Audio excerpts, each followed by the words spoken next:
నీ దేవుడైన యెహోవా వలన సూచన నడుగుము. యెషయా గ్రంథము 7వ అధ్యాయము 10వ వచనము. అసాధ్యమైన దాన్ని అడుగు, చేయగలడు నీ దేవుడు అసాధ్యం కంటే అసాధ్యమైన దాన్ని. దేవుని దీవెనల కొట్ల మీద దాడి చెయ్యి. అన్నీ ఉన్నాయి ఆయన దగ్గర. ఈరోజే నమ్మకముంచి వెదకి చూడు. మనం ఎడతెగక ప్రార్థన చేస్తూ దేవుని ఎదుట కనిపెడుతూ ఉండాలి. గొప్ప వర్షపు చప్పుడు వినబడేదాకా ఎదురు చూడాలి. గొప్ప గొప్ప విషయాల గురించి దేవుణ్ణి ఎందుకు అడగకూడదు? విశ్వాసంతో అడిగితే అందుకు తగిన ధైర్యం, ఓపిక మనకి ఉండి కనిపెట్టగలిగితే తప్పకుండా ఎంత గొప్ప దీవెనైనా మనకి దొరుకుతుంది. ఈ లోపల మనకి చేతనైన పనుల్ని మనం చేస్తూ ఉండాలి. మనం గాలిని సృష్టించలేం, మన ఇష్టం వచ్చినట్టు దాన్ని తిప్పలేం.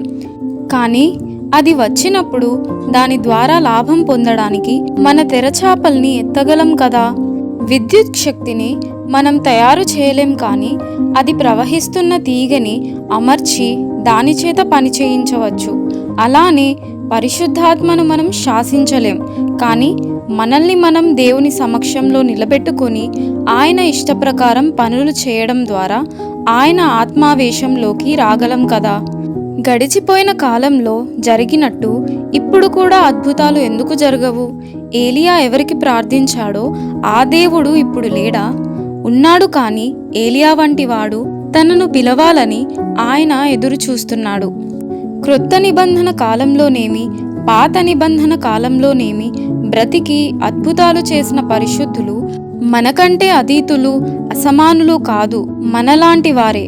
ఆత్మీయ ప్రపంచానికి చెందిన ఎలాంటి శక్తులు వాళ్ళ ఆధీనంలో ఉండి వాళ్ళనంతా ఆత్మశూరులుగా మార్చినాయో అవే శక్తులు మనకి కూడా అందుబాటులో ఉన్నాయి. వాళ్ళకున్న విశ్వాసం, వాళ్ళకున్న నిశ్చయత, ప్రేమ మనకి కూడా ఉంటే వాళ్ళు సాధించినట్టే మనం కూడా ఆశ్చర్య కార్యాలను సాధించగలం. మన నోట్లో కదలాడిన ఒక చిన్న ప్రార్థన వాక్యం దేవుని అగ్నిని, నేలని తడిపే వర్షాన్ని దిగిరమ్మన్న ఆజ్ఞే అవుతుంది. ఏలియా వర్షం కోసం, అగ్ని కోసం ప్రార్థించినట్టు మనం కూడా ఒక్క మాట పూర్తి నిశ్చయతతో కూడిన విశ్వాసంతో చెప్పగలిగితే అదెంతో మహిమాన్వితమైన మాటగా ఉంటుంది.